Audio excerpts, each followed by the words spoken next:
Thank you, Chairman. We're now live. Thank you very much, Kirsty. And good afternoon. Welcome, everybody, to this virtual meeting of the Local Outbreak Engagement Board of Bracknell Forest. And very welcome indeed. A special welcome this afternoon to the appropriate ward councillors who are joining us as observers because of an item that will come up later in the agenda. So, colleagues, we'll move straight to agenda item 1, which is apologies for absence. Kirsty, do we have any apologies? Thank you, Chair. I've received apologies from Abby Thomas, Acting Inspector Sophie Gardner, Sarah Bellows, and of those ward councillors, Councillor Porter and Councillor Kennedy are unable to join the meeting today. Okay. As is sometimes the case, people can experience difficulties accessing the digital meeting. So please be assured if anyone doesn't appear in the call, I will record them as giving their apologies. Thank you very much indeed, Kirsty. Thank you. Declarations of interest. This is the point where I ask any member with any disclosable pecuniary or affected interest on any item that might occur during the agenda, if they would like to declare that now. And if we don't have any declarations as normal, then the usual caveat, please, that should the course of any discussion take an unexpected turn and you do find yourself subject of a conflict, please do not be shy and stop the proceedings whilst we record that conflict should one arise. Thank you very much. Do we have any urgent items of business today? Please, no, Chair, I'm not aware of any. Fine, thank you very much indeed. So that takes us to agenda item 4, which is the national and local COVID-19 status and roadmap update. And for that, we look to our colleague Charlotte Pavitt. Hello, Charlotte. Over to you. Hello, thank you, Councillor Bettison. I'm just going to suggest that the presentation that I'm going to give the update on the roadmap and then the epidemiology update, it flows through because the epidemiology is the rationale behind the surge testing proposal locally. I will pause after each section, but would you be happy for me to run through the entire presentation and take on that additional agenda item at this time? Very happy. Yeah, okay. Great. Thank you, Charlotte. Lovely. Thank you. Right, I'll share the presentation.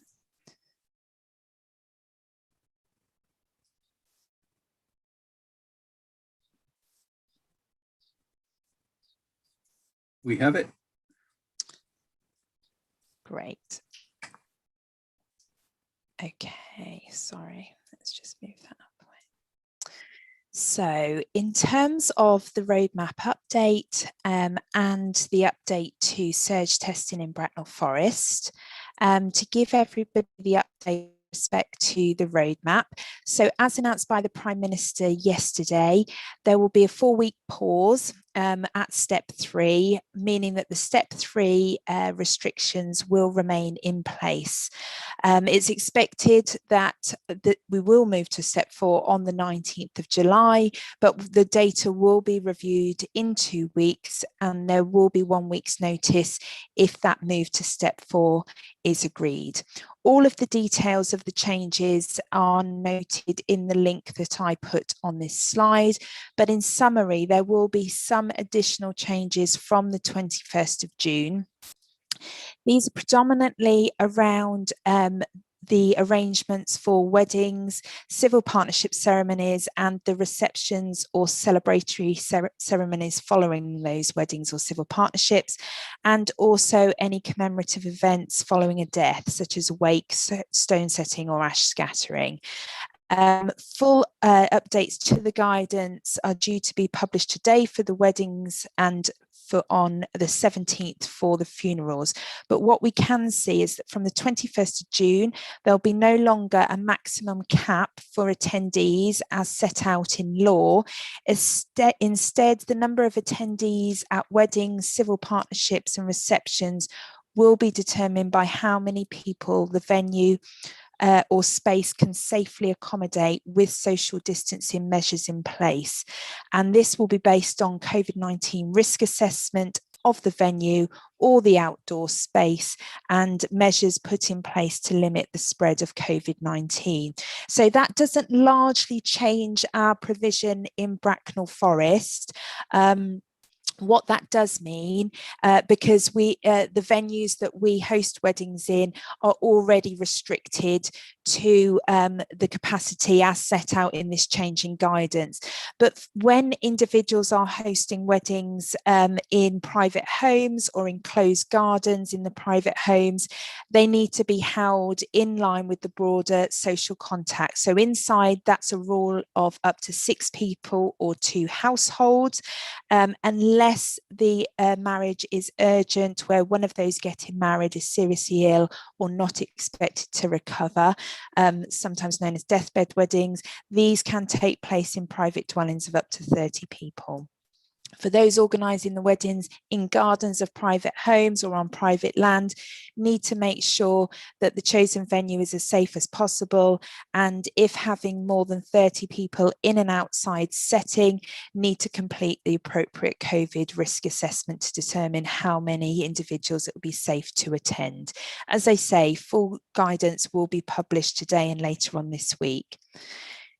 Secondly, with respect to large event pilots, some of those pilots will continue to take place. A limited series of events will take place to produce additional evidence on the reopening of events safely, and attendees will have to show proof of vaccination or recent negative test.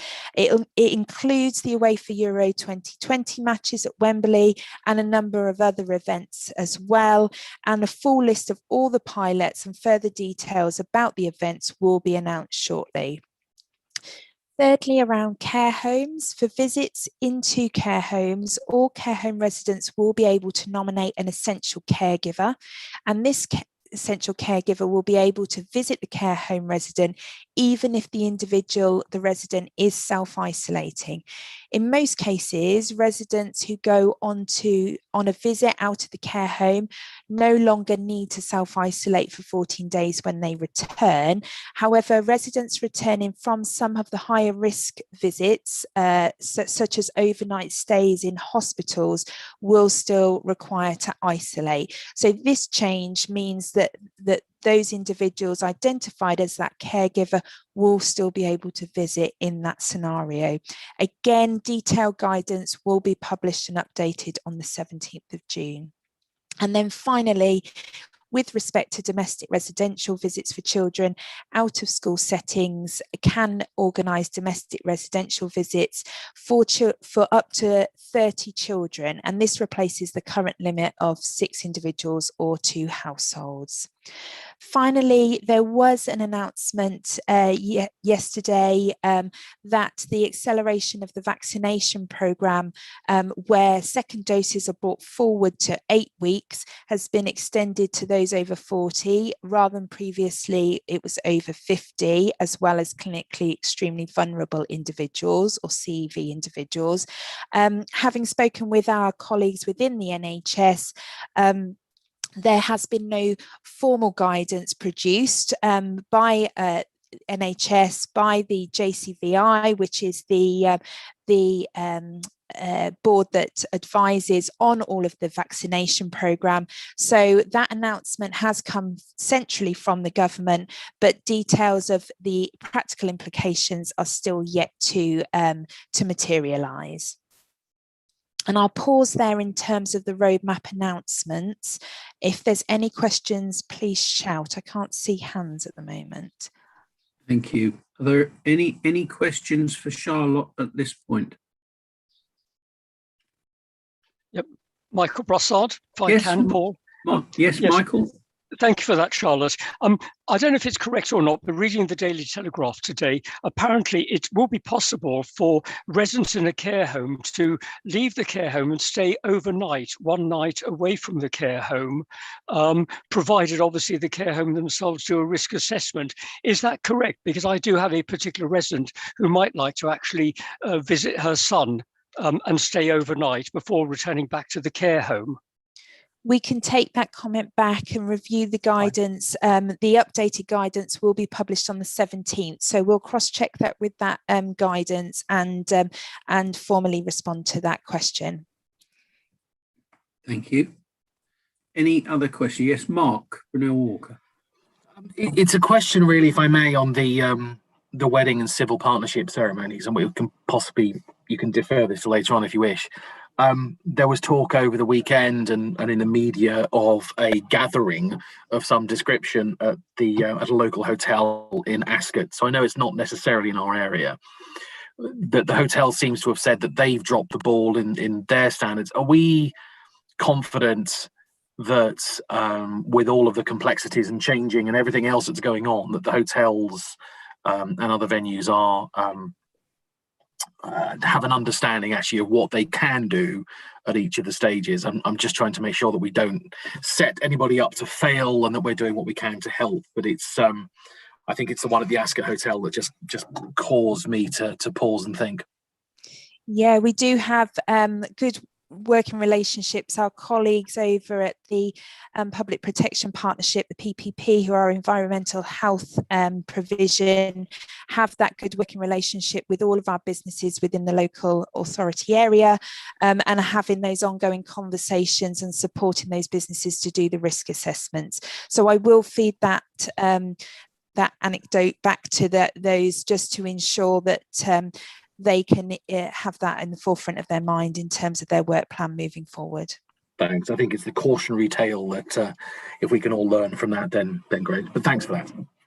Thank you. Thank you. Any other questions? Yeah, I've got my hand up.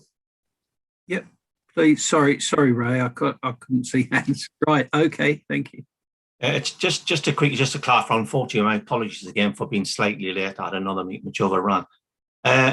Domestic visits. How many?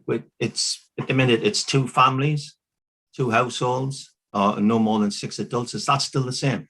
That all remains still the same. So the only changes to the step 3 are noted, those 5 bullet points noted there. Otherwise, everything else remains the same. Okay, thank you.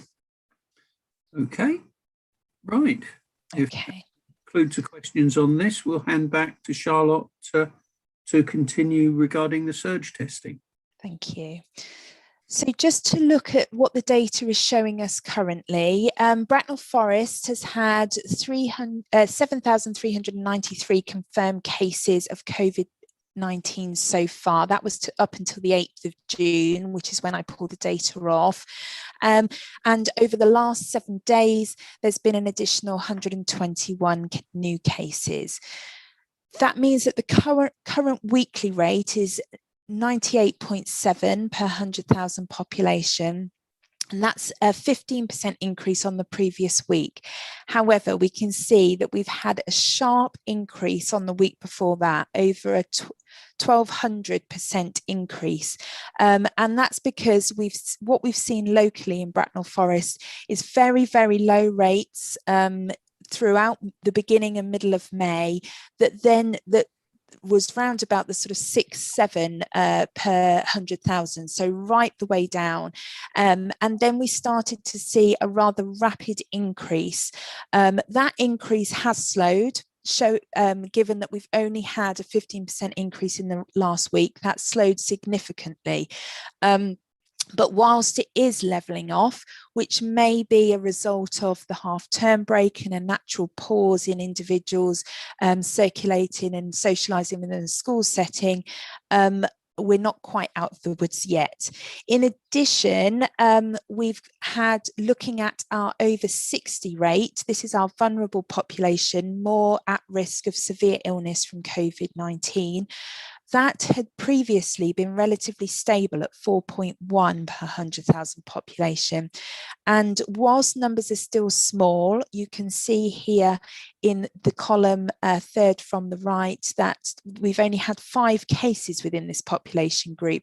That has resulted in the case rate increasing to 20.3, which is again a huge percentage increase. We are expecting that percentage increase to be big because the numbers are small. So any sorts of changes will see big spikes in these percentage increase.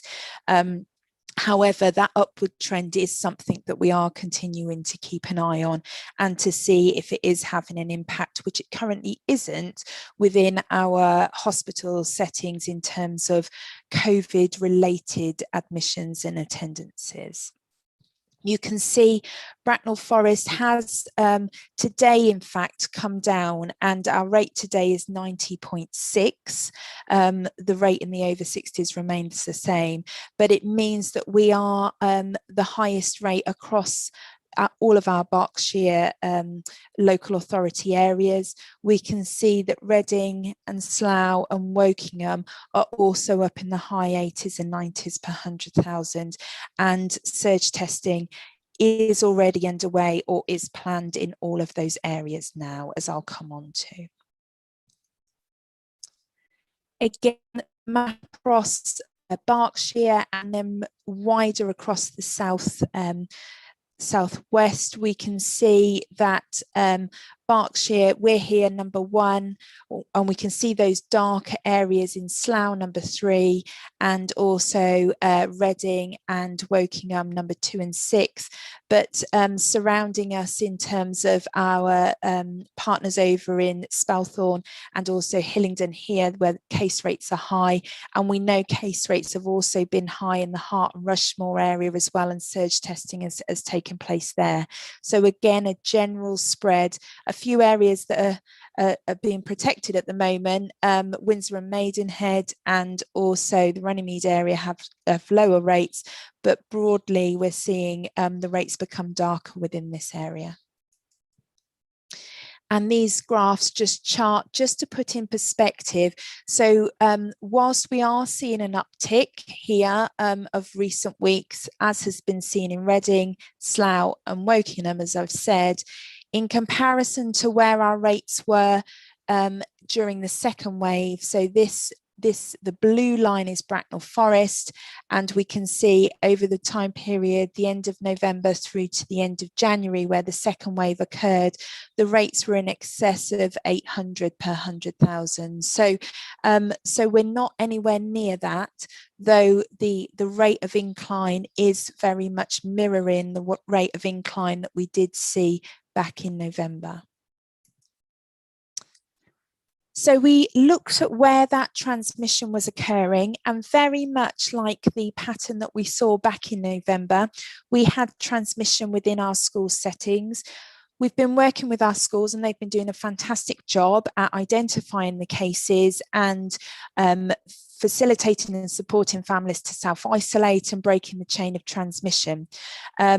However, what has happened, naturally will do so, is that individuals will who are infectious will take the infection home, and then families also experience cases, and then we begin to get community transmission. And you can see from this chart that pattern has happened, where we had our darker rates indicating higher case rates towards the end of May and into June within the year, the 10-year-olds to 14-year-olds and 15 to 19, as well as up to the 20 to 24 slightly later. So the school and college transmission occurring here, and then what's happening is we're starting to see darker rates through into our wider community and family settings. What you can see here in terms of the generally yellow picture, low or no case rates, is the protected element of the vaccine rollout, where we know that now individuals over the age of 50 have been accelerated to have their second dose, and more individuals are becoming fully vaccinated against COVID. We then looked at the case rates across Bracknell Forest, and whilst this picture does demonstrate a few hotspots down in the Ellesmere area and Sandhurst areas, as well as up in the Binfield Warfield ward and some central wards as well, this is a moving picture, and we're seeing case rates darken and lighten in all of the areas over the period of time. There's not one area that has consistently low rates and consistently high rates rather, and climbing rates. They're constantly changing, which indicates widespread community transmission across largely the whole borough. There are a few areas with continued high rates, and that has started to inform our proposal for surge testing in the areas that we might want to focus on. But we couldn't solely rely on case rates to inform that surge response, because the rates are changing all the time. So the concerning increase that we had been noted meant that we did put forward a proposal to central government and Public Health England for surge testing. We know that the Delta variant is widespread. It's the dominant variant across the country, as is in Bracknell Forest, but evidence was suggesting that community transmission was occurring that wasn't linked to the school cluster and outbreaks.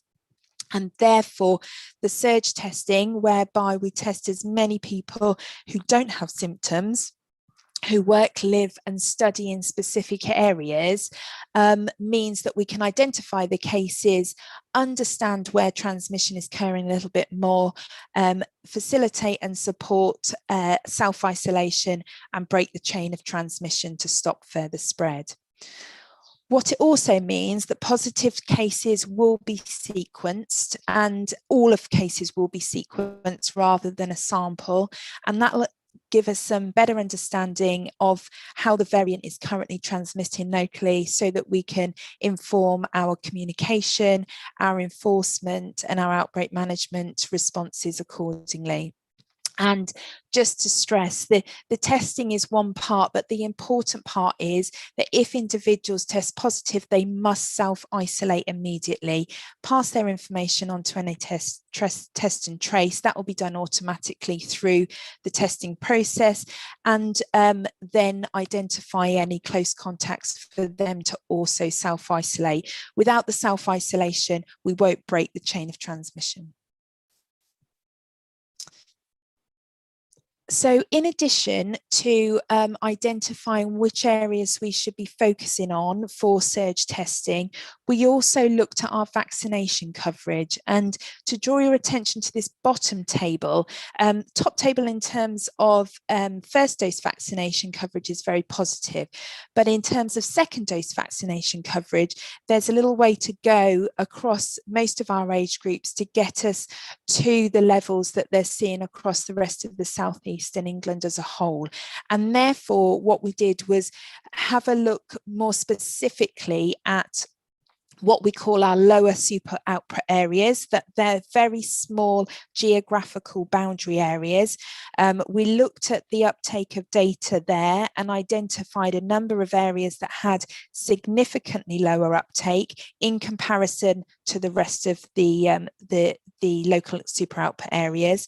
We coupled that with wards that had significantly lower uptaking compared to other wards within that area, and where they were both significantly lower, it identified a smaller subset of postcodes that we could start to explore what transmission rates were looking like there. I can't share that data, the vaccination data, down at that level because it's not publicly available, and therefore we're only able to use it to inform service provision at this time. So it's not our data to share, unfortunately, but that process has been undertaken. And that's what's informed us of this GU470 target area. So that target area has higher rates of transmission at the moment, but rates are changing, as I've previously mentioned, all the time, but coupled with that has a low second dose vaccine uptake, and that puts the individuals living and working in that area at increased risk of transmission, and therefore it would benefit them most to be able to identify cases, asymptomatic cases, through a surge testing response. We know that that postcode doesn't have any care homes in it, so the target audience within that postcode are all those who are resident and those who work in the area. In addition, our testing strategy will also focus on all of our secondary schools, both staff and students, and our higher education staff and students across Bracknell Forest. And that's because, as I mentioned, we were seeing increased transmission within the school and college settings, and therefore we need to be able to identify asymptomatic cases to aid self-isolation and break transmission within the school setting. In addition, we'll also be targeting all of our primary school staff right across the borough, and finally Binfield Primary School, both staff and students, because we're seeing high case rates within that specific school. So that's the target population. We're going to be delivering the surge testing response via a variety of methods. We're having a number of mobile testing sites that I will go through shortly at community locations local to that postcode area, as well as Bracknell Leisure Centre as well. We're working with our NHS colleagues currently on increasing vaccination provision for those within the GU470 postcode, and more information will be emerging as to what that's going to look like in the coming days. We're delivering tests to all of our secondary school for home testing. So the children and staff will receive the test via school, take it home, undertake the test at home, and then bring it back for collection the next day. In addition, we'll be providing a mobile unit at Sandhurst School to support the test provision there, because that's the school where we have the highest case rate. And then we will also be offering that delivery and collection to both our primary schools for staff and for Binfield Primary School staff and students, the same process as for secondary schools, but also for our business settings within that GU470 postcode, again to support their employees to undertake testing if they're not able to physically get to one of those testing sites. And then finally, we'll also have an offer working with our colleagues at the ARC to support those who are vulnerable and unable to leave their homes to access testing, so that they can have tests delivered to them and supported at home if needed. So just to recap and clarify, all of those living and working in the GU47 postcode area should come forward for testing.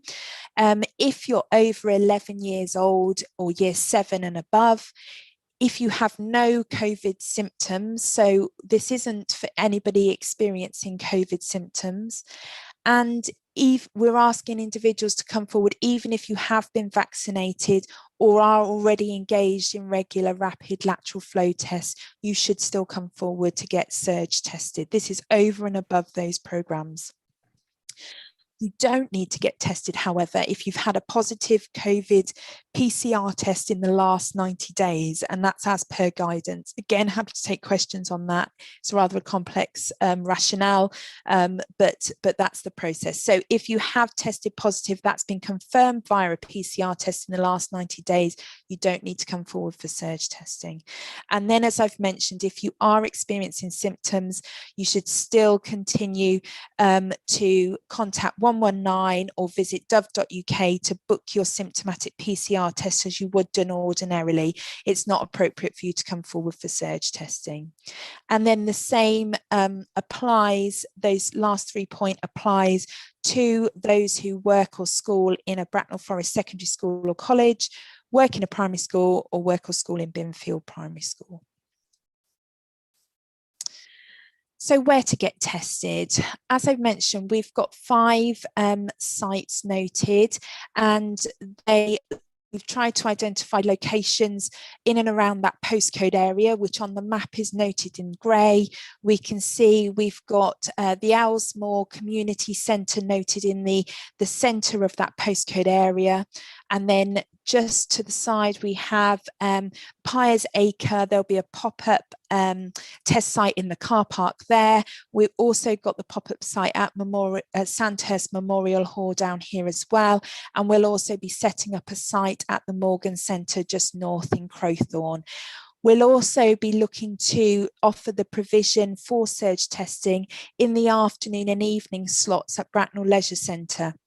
So Bracknell Leisure Centre will still be the venue to go in the morning if you've booked a symptomatic PCR test, but in the afternoon during that surge period of the 16th to the 30th of June, it will flip over, and in the afternoon you'll be able to get an asymptomatic surge test there also for those who are working in and around the borough but residing in the GU 470 location.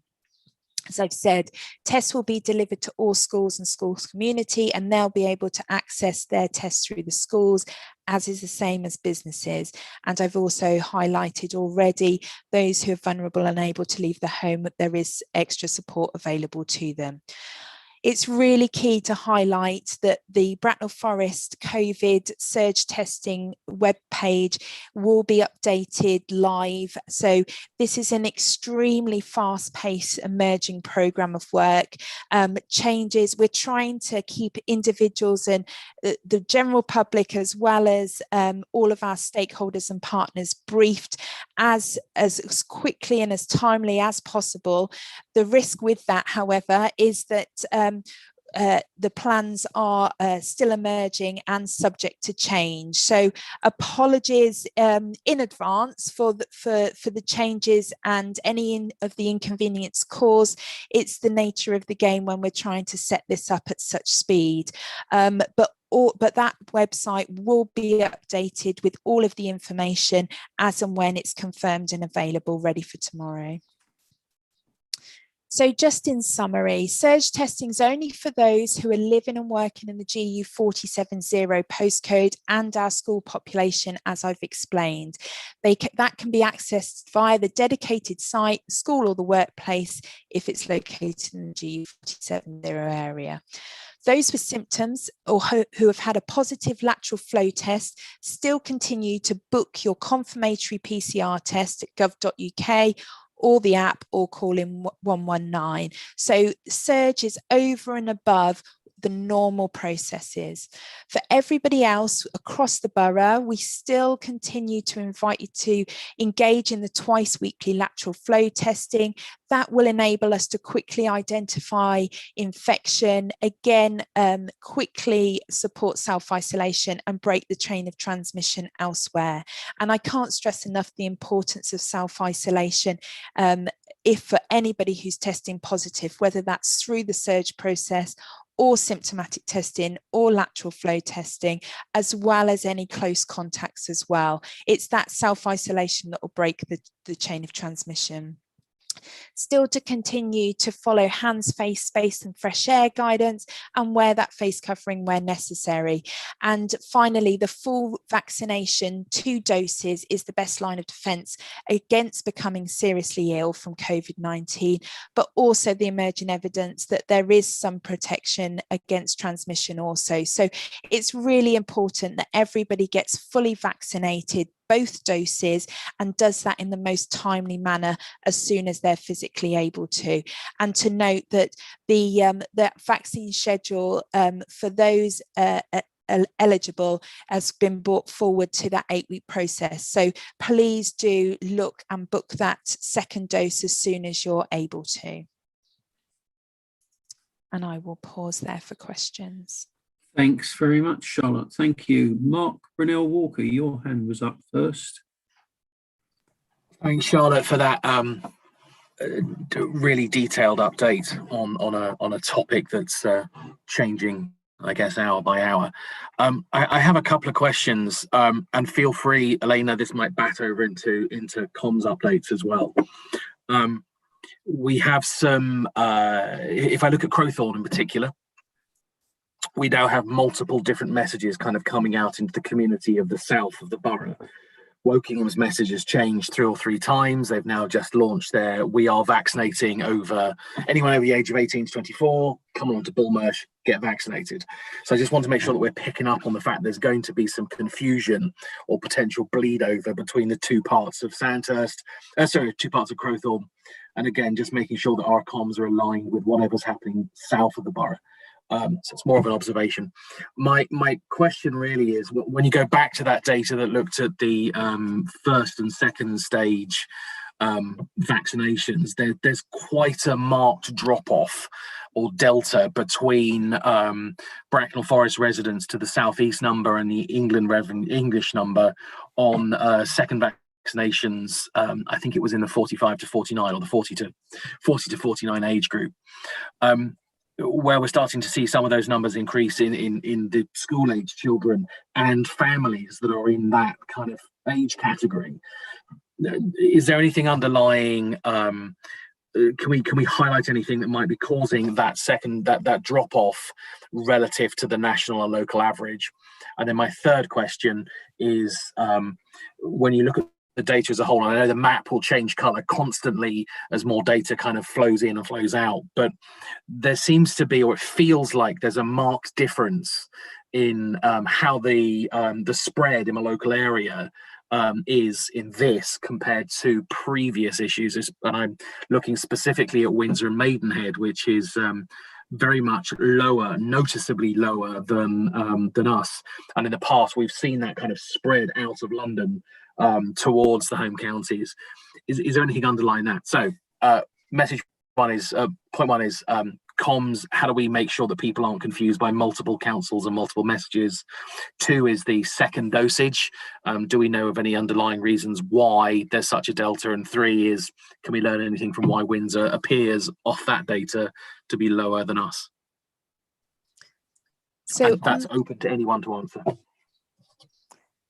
Elena, did you want to come in on the comms point? And then I'll come in on the comms point first. So yes, there are lots of messages out there. So what we're trying to do is simplify it as much as possible. So all of our comms at the moment are very clear with the GU470 postcode at the top of the message. And we are geo-targeting that area when we're doing things like social media posts. We're also going to do a leaflet drop just to that specific area to all households, which I'll come on to explain in a little bit more detail in a second. But yes, we're being very clear and we're geo-targeting where we can, and we're making sure that actual physical signs are in the community that we're actually testing to try and reduce that confusion. Does that help? Brilliant, thank you.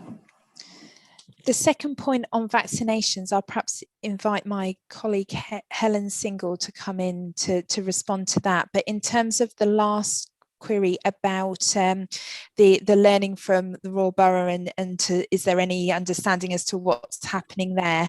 In short, no, there's not. And we've looked at the data. It looks they've got less school outbreaks than what we've been experiencing, and again, draw our variance from what happened back in November, whereby whilst the school outbreaks are in hand and being managed, having the increased transmissible variant, so this is even more transmissible than the Alpha or the Kent variant back in November, and that was an issue then. Once it's in the school system, case rates rise extremely fast, and then we also then see that transmission out into the wider community, and that's what's happened in Bracknell Forest. It hasn't happened in Windsor, so that's the only difference that we can tell. Slough have also had the challenge in their school settings. So again, the surge response has noted that and has responded accordingly, but I can't stress enough, we've worked hard and the schools have been fantastic in managing those outbreaks. It's the nature of the transmissible variant, unfortunately.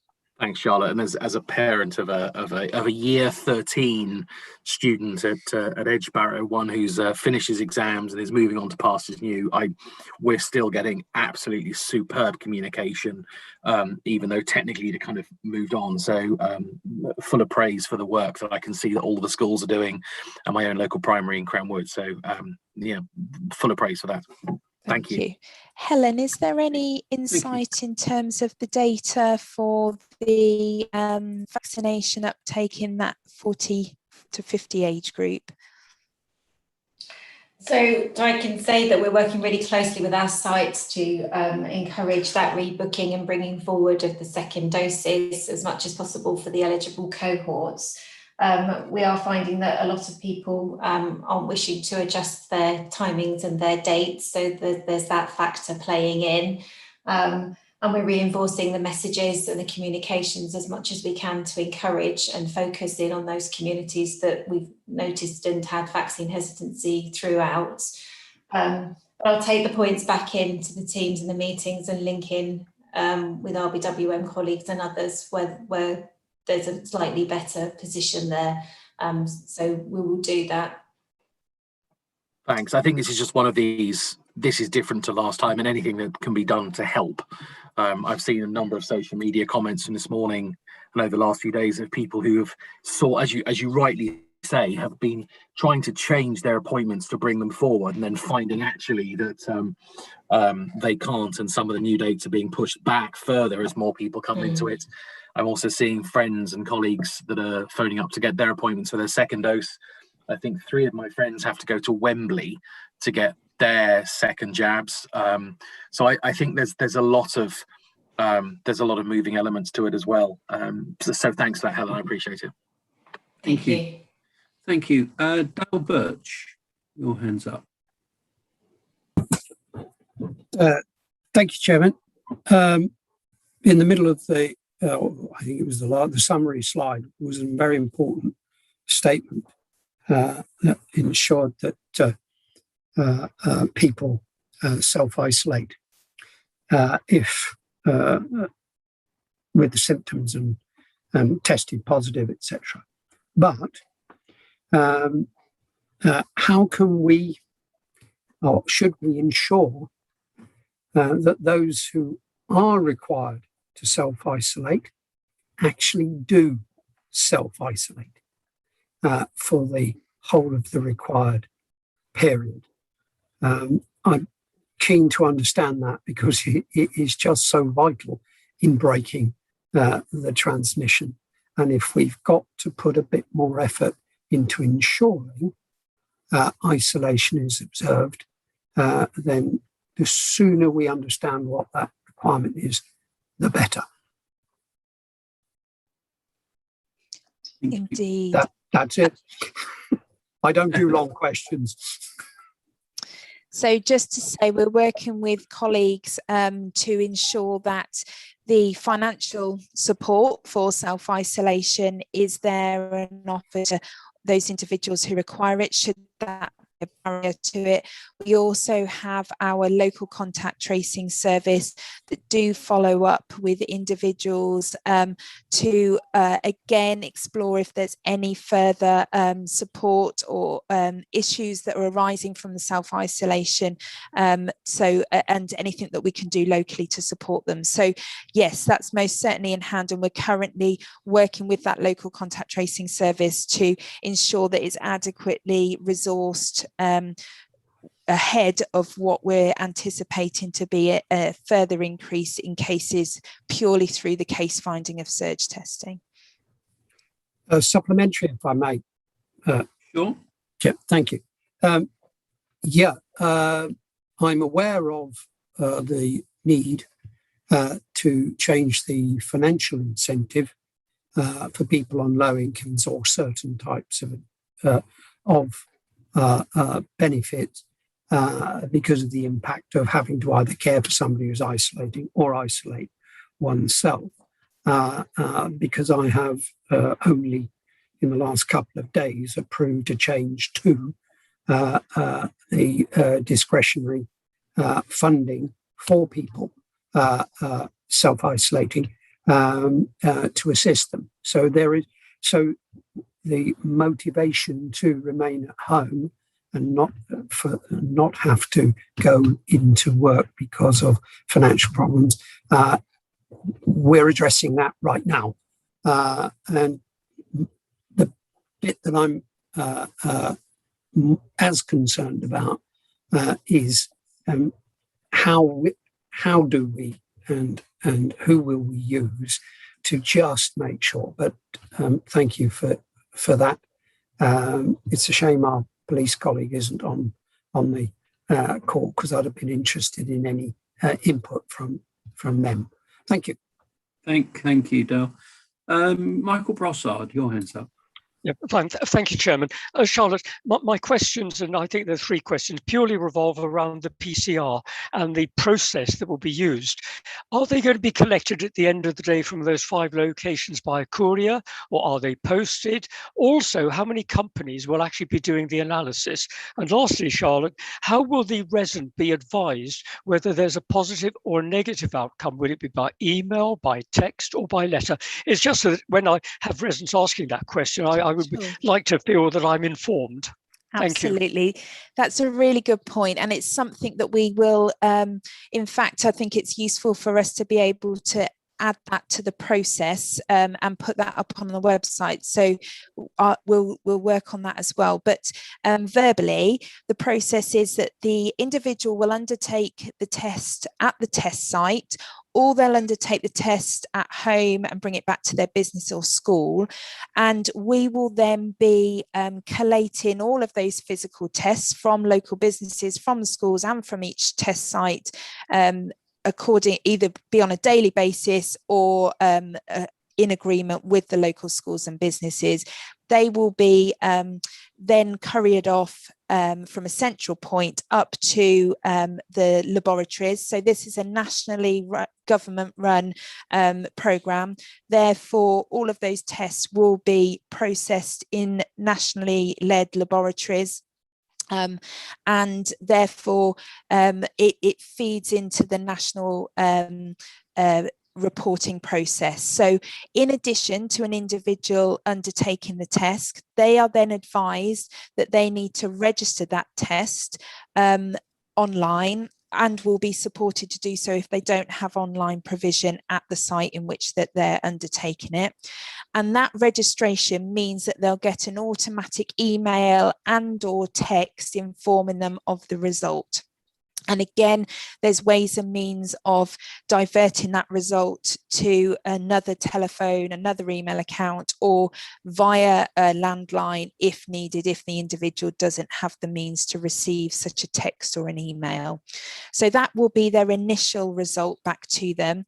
What they will then have is a follow-up call from our local contact tracing team 2 to 3 weeks later, once the sequencing has taken place, and whether only if they are a positive for the Delta variant or any other variant of concern. So they'll be informed of that via local means. Thank you, Charlotte. Thank you. Thank you. Colleagues, any further questions for Charlotte? No, then thank you very much indeed, Charlotte, for a very informative report indeed. And with that, we'll move on to the communications and engagement update, but both national and local level. Elena, are you kicking off with that? Yes, thank you, Councillor Bettison. I'm just going to try and share my screen. Bear with me 2 seconds. Can you see that? Yes, we can. Lovely. Okay, so today I thought it would be best use of our time to talk about surge communications, because that's the thing that really is of most importance to the community at the moment. So I'd just like to take the opportunity to reassure the board and residents as well that we do have a full communications plan, and it is evolving as we go through and decisions are made on certainly operational things. So it has 4 main objectives to our surge testing communications plan. So to provide clear and accurately timely information to residents who are affected so that they can take action and raise awareness of why testing is needed and how to get tested. So really taking into account the who, what, when, where and why. We're also trying to provide clear and accurate communications on how to get vaccinated at any additional clinics to encourage the greatest uptake, and that is in partnership with our colleagues at the CCG. And we're also getting clear and information out to a wider range of stakeholders. As Councillor Brunel Walker mentioned earlier on, there are lots of messages that are circulating in the local community. So we need to make sure that it isn't just the people who are affected and need to take action are communicated with, it is the wider community as well. And then picking up on Councillor Birch's point about self-isolation, that is really a key message for us to make sure that people know if they've had a positive test that they must self-isolate, and this is how they do that. So pre-launch, we decided to go quite early with announcements, certainly much earlier than local authorities in the area have done. We decided to promote that we were thinking about surge testing and certainly requesting it as soon as we had a bid in with the government and Public Health England. We knew that some of the details were to be confirmed, and I know that that did cause some comments in the local community where they wanted to know which area was going to be part of the surge testing. Apologies if that caused any confusion to our local residents, but it was felt it was best to get that information out as quickly as possible to warm people up to the possibility of this happening, even though we couldn't release that exact location. It's just part of our strategy of being open and honest with our community, which we've done the whole way through COVID. So once we had that information, we followed it up via digital channels, via the media, via our partners who've been great at sharing messages for us, via our community information champions, and we held an engagement session with Sandhurst representatives last night where community representatives were able to ask questions. Just to pick up on that point, I know that there have been some comments on social media that people have been disappointed that they've actually read some of the information in the media rather than directly from us. We are trying to get the information out as quickly and as accurately as possible. If residents are seeing things in the media, the likelihood is that we are feeding them that information. The media is actually a big part of our communication strategy to get that message out as widely as possible. We've sent information to around 15,000 people on our e-newsletter database, and the reach on social media since Thursday has been about 30,000.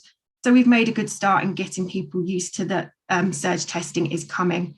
Our website and intranet are also being updated as soon as we get up-to-date information. So please, if residents could keep going on and checking that, that would be great, because that is where we are posting everything and then signposting too.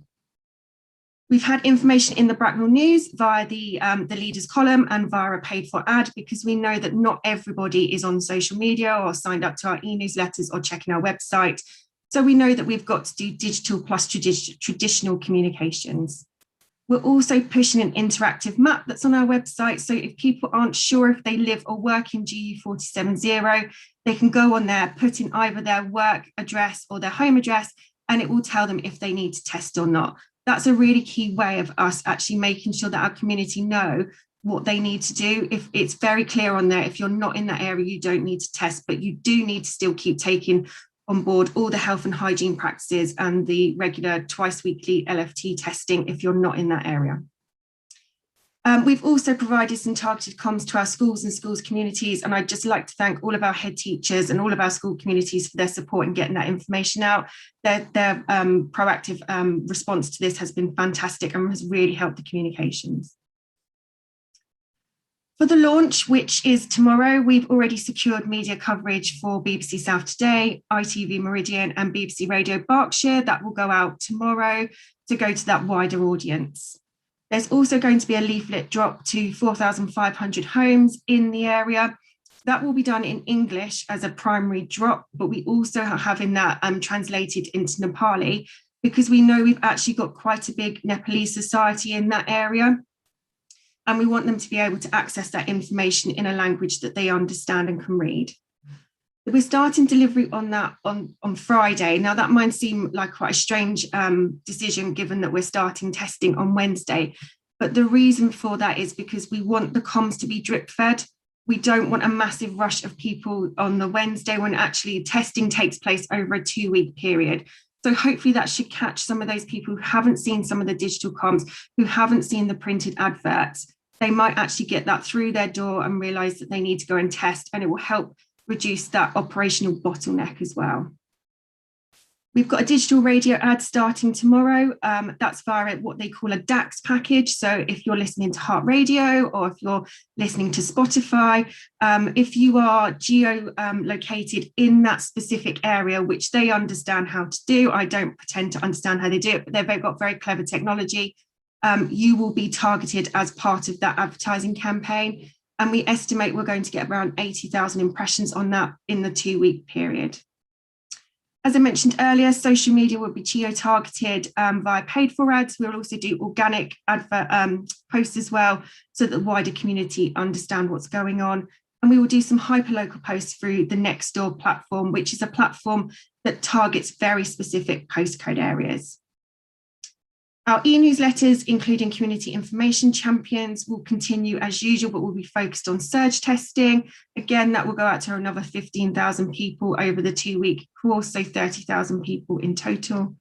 And we have some ad bikes booked in from the 23rd of June to run for a week, and that will include a self-isolation message. So that message is really key and on the ground. People aren't searching for it. They might just see an ad bike whiz past them, so they understand that. The Bracknell News ad and the leaders column will run as usual, again with a focus on surge testing to pick up people who aren't online, and we will continue to keep our website and intranet updated. As Charlotte mentioned earlier, our comms will be responsive. This is a very flexible and fluid approach. If we see that certain demographics or certain pockets of areas aren't going for testing, then we will tailor that accordingly and look to where we can change the comms or geolocate some of that through paid for advertising or alternative means.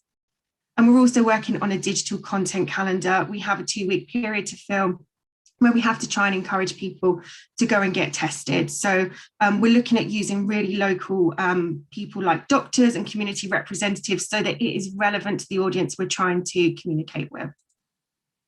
And finally, we're working on vaccination, as I mentioned. We're working with the CCG to promote additional vaccination clinics for people living in that area, how to access it and why it's important. Unfortunately, we don't have the specific information at the moment, but as soon as we do, we will be updating our website, and the link is just on the screen for anybody who wants to go back and check. And residents are advised, as I said, just to keep checking that information for the latest information. Happy to take any questions.